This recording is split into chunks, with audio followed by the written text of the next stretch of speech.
All right, guys, welcome back. Today we're going to be looking at the elimination of rivals and what that basically looks like in terms of who was their opposition and what was being done with these people, right? So just to kind of recap in some of the things that we've looked at, either through the lectures or readings or whatever, um, basically the free officers wanted to eliminate the old habits of the status quo, right? The old politicians, all of that.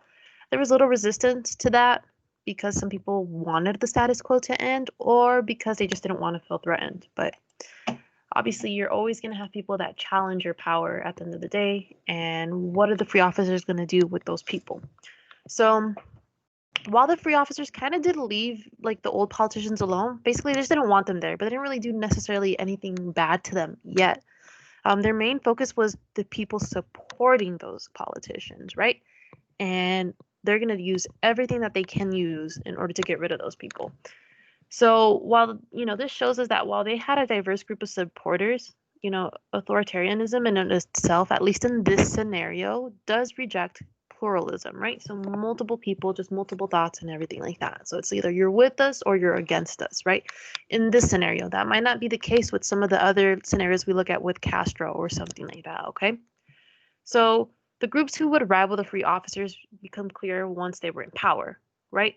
So the left, which are like the communists or the socialists, the conservatives, the WAF party, the liberals, and one group that I did not put here because I'm gonna dedicate an entire presentation to that are the Muslim Brotherhoods. And the reason why is because there was just so much happening with that, and there's a big major shift in concluding the consolidation of Nasser that involves the Muslim Brotherhoods. Okay, so the first group that we're looking at is left, communists, right?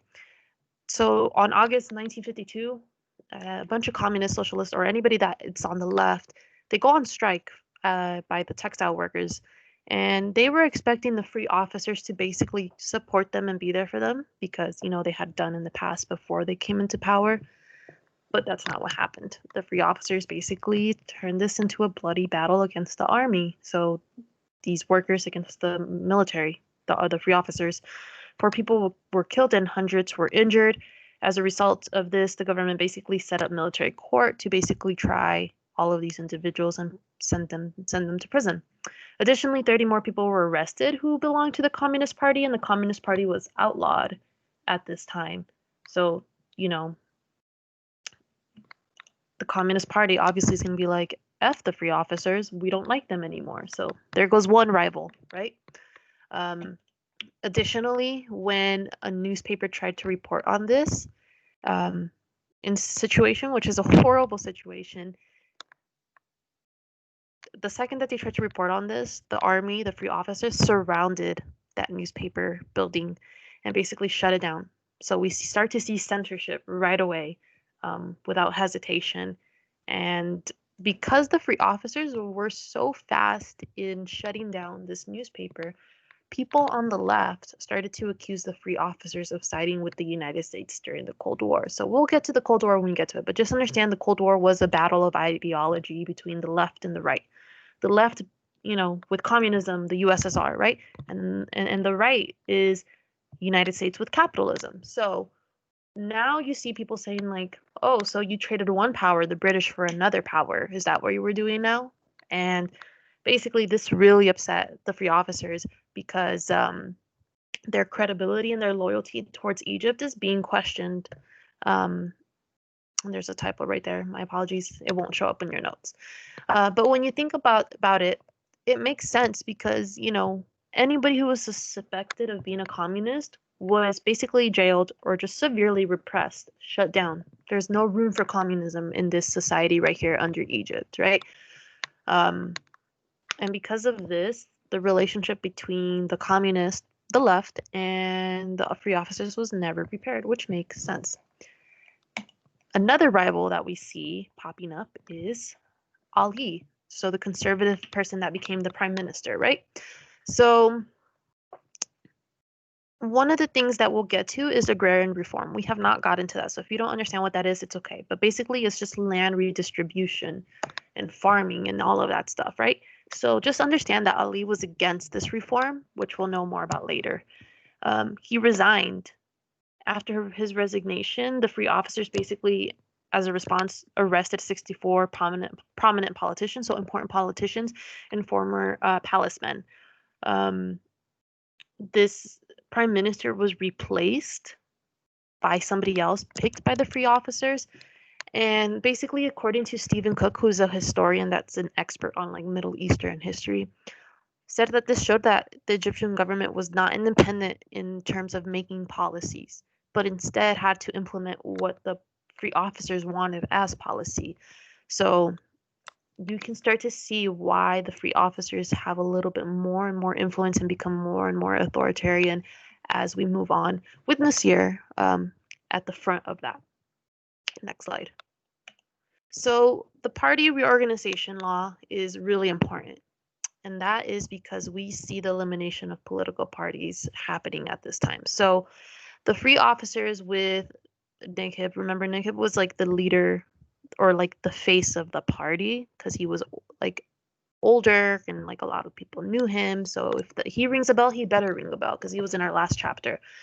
They established two laws, like I said, the agrarian reform law and the second one being the party reorganization law. The first one, like I said, helped the free officers stay popular among the rural population because they wanted land and this was their opportunity to get land. The second one helped get rid of opposition by doing this quote unquote cleansing of Egyptian politics. It was really basically an excuse just to get rid of opponents, but they're using it as we're getting rid of the corrupt. And maybe they did, but still. So this party reorganization law helped parties get rid of generational leaders and replace them with younger people that were more likely to see the free officers in a positive light. So to set an example, with the government itself, the free officers or like, the party that's in charge basically arrested people within themselves, right? They arrested 800 bureaucrats, which are just like government workers, 100 Army, Navy, Air Force, and police officers, and basically accused them of just like, being from the old generation and being corrupt and all of that stuff, right? All of this was just to show an example of Egypt is renewing its society and getting rid of corruption. So that happens, and on December we see, this continuing. This corruption tribunal was set up to get rid of anyone within a political party that was abusing funds. This means that each party had to submit their finances in a list of leaders. So if they notice anything within that list of finances that is off and it shows corruption, they're going to do something about it, right? So you see this within the WAFT party. This is how the WAFT party becomes a rival to the free officers. They resisted this. They're like, we're not going to give you a list of anything or of anybody. And so they took that to court. The WAFT party wanted to go to court, but before they could even get to court, the free officers basically outlawed all political parties in Egypt and basically said it was the fault of the political parties why they had to outlaw them because they were refusing this thing called purification. They were refusing to like get rid of like corruption. And so that's why they needed to get rid of these political parties. So it works in their favor, and they're basically getting rid of a very strong political party, or at least attempting to get rid of this party. Once the parties were banned, there was like a 3-year transition period of launching a new launch of a political party. This new party was created by the free officers known as the Liberation Rally. So this party would basically bring people together, bring them out to the streets, mobilize them getting active to rally the support of their government. So their plan was to open branches on campuses and factories to reach students and workers. You get the young people on your side, you're good, right? This would create a base for the RCC. Remember I mentioned the RCC in the last lecture and told you how important they were. Nasser became the Secretary General for this new party, and it was obvious that the free officers were basically here to stay. They were establishing themselves little by little, or at least that was the plan.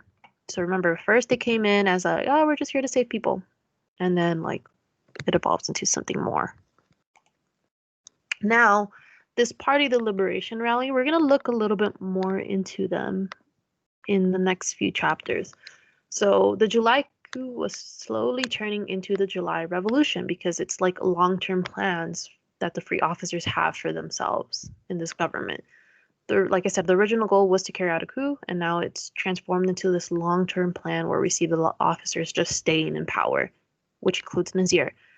Soon, this ideology, which isn't really well established yet, and we'll establish it a little bit more in the next chapter, is going to be called Nasserism, right? So Nazir has his own word now, and it's his ideology, and we'll learn more about that. But just so that you can see a little bit of this, it's like the Arab circle, the African circle, and the Islamic circle coming together to form this ideology of unity, okay? And we'll get more into that. But that's the last slide. Make sure to highlight Nasserism, okay, because it's an important word. And that's it. See you later.